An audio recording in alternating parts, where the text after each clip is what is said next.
Let's take it slow. Where you go, I go too. And if you Hello friends, my name is Satali Srikanth. Welcome back to new video in JavaScript series. And in this video, we're going to learn about functions in JavaScript, which is very most important concept. But before that, if you have not subscribed till now, please make sure you subscribe, friends. Okay. Now let's get into topic. So what are functions in JavaScript? So first we'll read all these definitions and then we'll understand them with examples. Okay. So the first one is function is a reusable piece of code. Okay, function is a reusable piece of code. Next, JavaScript function is executed when something invokes it or calls it. So it means here calls and invokes are same, friends. Okay. So what it is saying is function will be executed if and only if it is called, it is invoked. Okay. Next, you can use same code many times with different arguments to produce different results.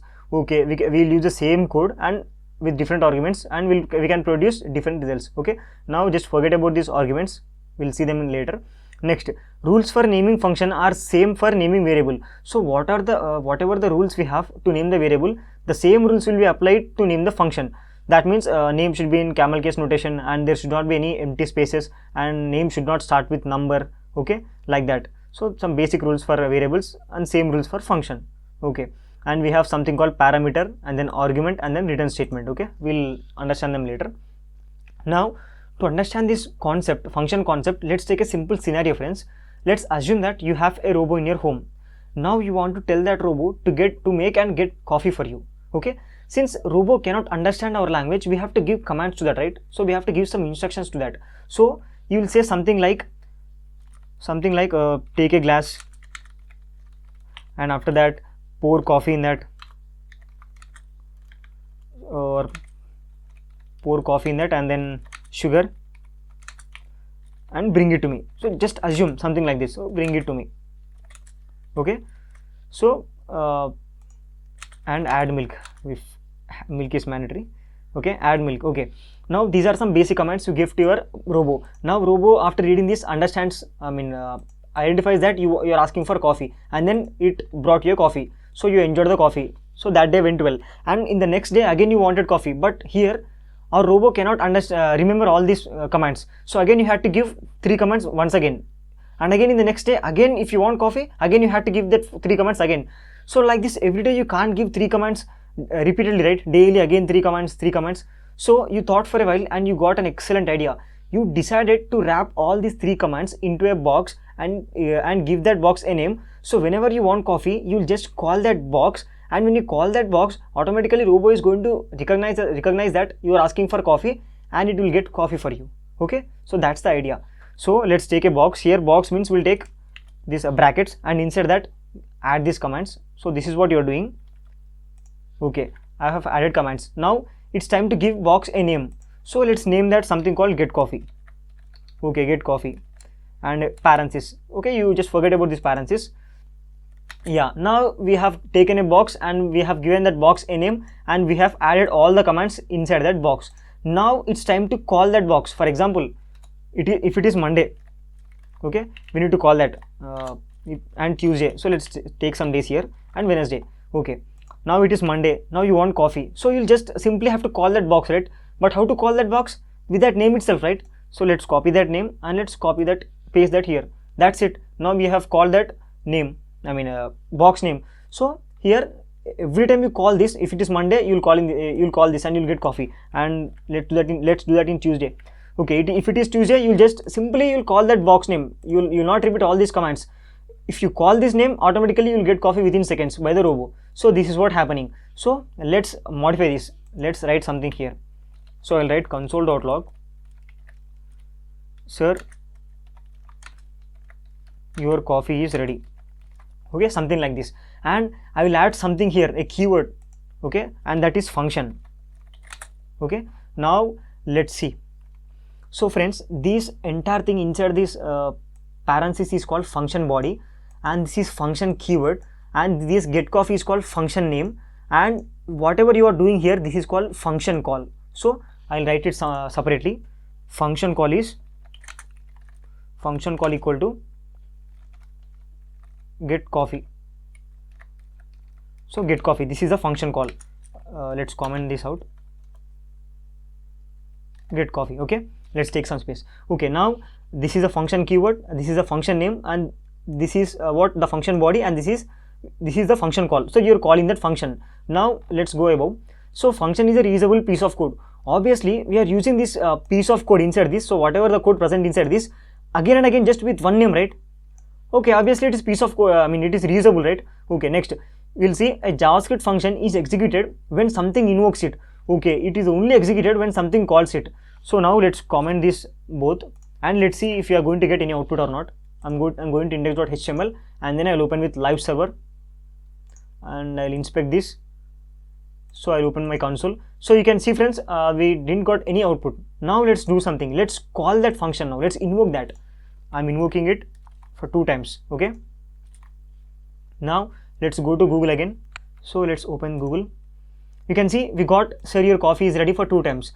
Okay, then it means we understood that we can use same code repeatedly for n number of times by just calling the function. Okay, now we understood this. A JavaScript function is executed when something invokes it. Now we have got idea about that. Next, you can use same code many times with different arguments. Now here comes the question. What is these different arguments and different results? Here we are getting only one result, right? Sir, your coffee is ready, one result, right?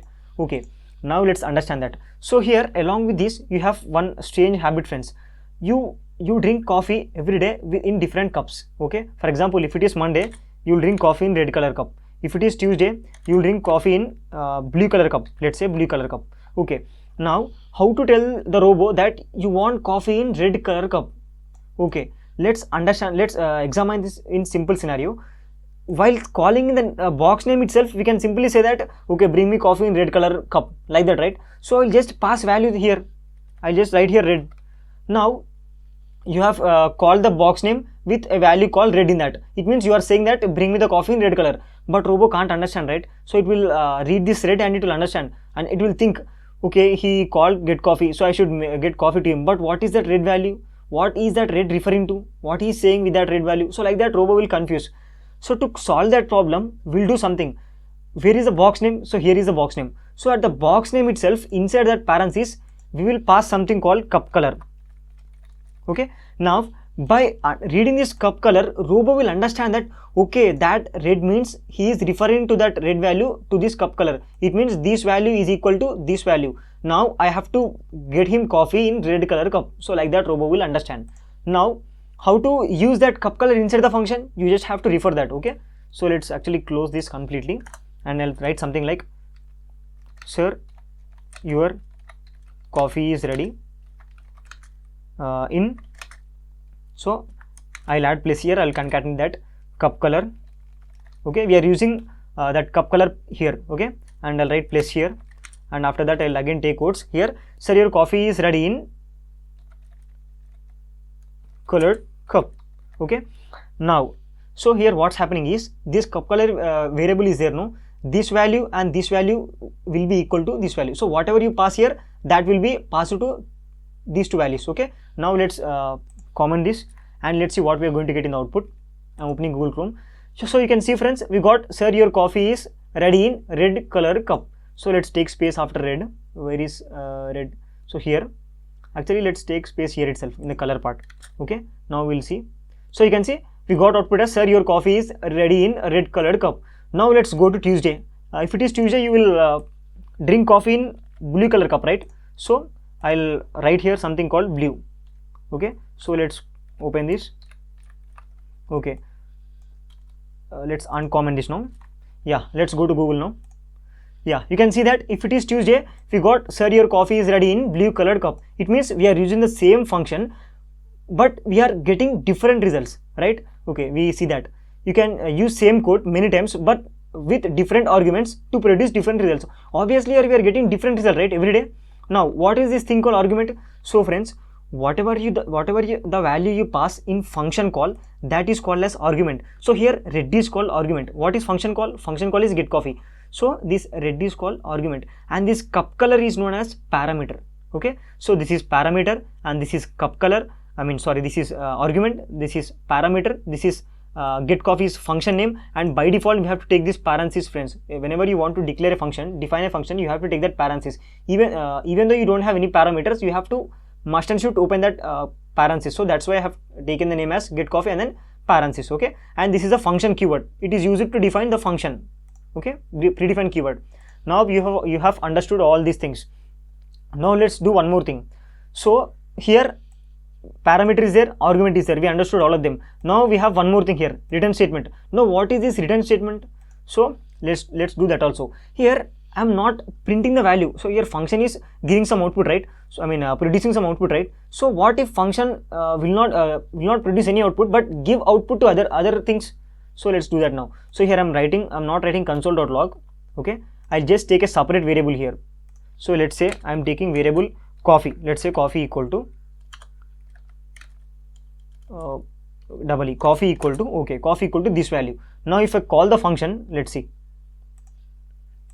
you can see we will not get any output because there is no console.log here, right? How can that output is going to be produced in the console, and there is no variable for writing console.log. Okay, now let's do something. Let's write another line. Here I'll write return coffee.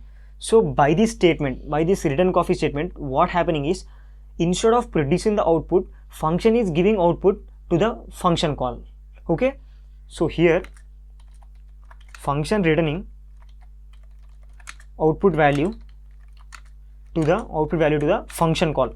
Now what is function call here? Get coffee. So that means whatever the output is there inside the, whatever the output or code that is there inside the function, that is passed to this function call. Now how to get this coffee, how to get this output? So since this output is passed to this function call, we'll just console that. Let's take console.log. So I'll close the parenthesis here. Okay, now let's go to Google. So you can see we got that output, your coffee is ready in red colored cup. So that is about return statement. So we can produce the output using function in two ways. One is we can return the value to function call, or we can directly write console.log inside the function itself and produce and print the value in the console. Okay, so that's about return statement. Now we can also do this in one more in other steps, guys. So here we can take another variable, something like, let's say, my coffee.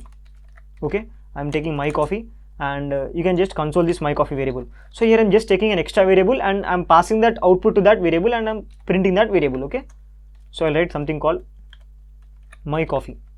Okay, now let's go to Google. My coffee is not defined.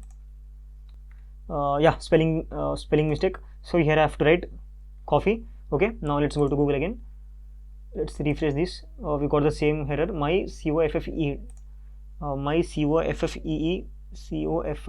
So sorry, it's capital C, sorry. Okay, now you can see we got the output, your coffee is ready in blue colored cup, sir. Okay, this is about function, parameter, argument, return statement. Okay, now let's see them more clearly in a slide. Okay, so here you can let's read them one by one again. So function is nothing but it's a predefined keyword used to define the function. Okay, now we have understood that. And get coffee, this is the name of function, should be written in camel case notation. Obviously we are writing that in camel case notation, right? Okay, cup color, it is called parameter, can pass while defining function. Okay, while defining the function name itself, we are passing that, used inside the function, we are using here, right, inside that cup color. Okay, so we are talking about that. Next, this is function body, we already know that. And let's talk about this return statement. Return statement is used when you want output of function should be given or passed to a function call. We already understood that, right? Here we are passing that return statement, we are passing the output to the function call. What is function call? Get coffee. So that is that is about return statement. Next, what do we have?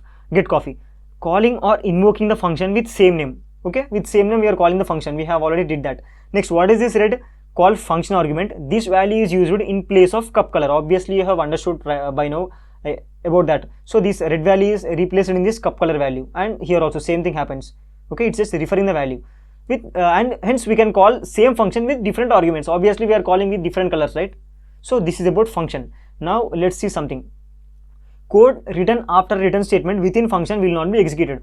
Obviously after this return statement, it is like saying goodbye. Function is saying goodbye to you. After goodbye, if you write anything, it will not consider inside the function, right? So that is the reason after return statement, if you write anything, that will not be executed in the output, okay, inside the function. So that's about return statement. Now I hope you understood the concept of function in JavaScript. Now let's take another simple example. I hope by that you will get more clarity. So let's add two numbers, variable a equal to 12. Okay, now variable b equal to same 12. Now to add these two numbers, you will simply write console.log a plus b, right? Okay, now what if I tell you to add the a and b numbers with a and b values with different numbers like 13 and then 14 and then 15. So for this you can't write like something like variable now again b a equal to 13 and variable b equal to again 13 again console.log. You can't write all these, right? So in these cases we all know that we have something called function. No, let's comment this again. Let's do this. Okay, our first step is take function keyword. I am taking function keyword and give it a name, something like add, and here we need to take parameters. It means we have to take two parameters here because two values, no? So a comma b, and I'm opening function body, and inside that we have to write code. What is the code we want? Console.log something like a plus b. Okay, let's close this, and now it's time to call the function with same name and give some values, that is nothing but arguments. So I'm writing something like 3 comma 5. Okay, so let's see what we are going to get in output. You can see 3 plus 5 8. Okay, now let's call, I mean not 3, actually 12. As per our question we have to take 12. Now you can see we can do the same thing with just one line and can produce different values. Here you can see we got 13 and we'll use 13 here, and we'll use 14 and we'll use 14 here. Okay, now we can see we got 24, 26, 28 different outputs with different arguments using just one line. So this is the concept of function. So let's read the definitions again. Function is reusable piece of code, we understood that, and JavaScript function is executed when something calls it, obviously we know that, and you can use same code with different arguments. We have just done that to produce different results. We got different results, and rules for naming function are same for naming a variable. Okay, now I hope you understand the concept. I'll see you in the next video. Thank you so much for watching.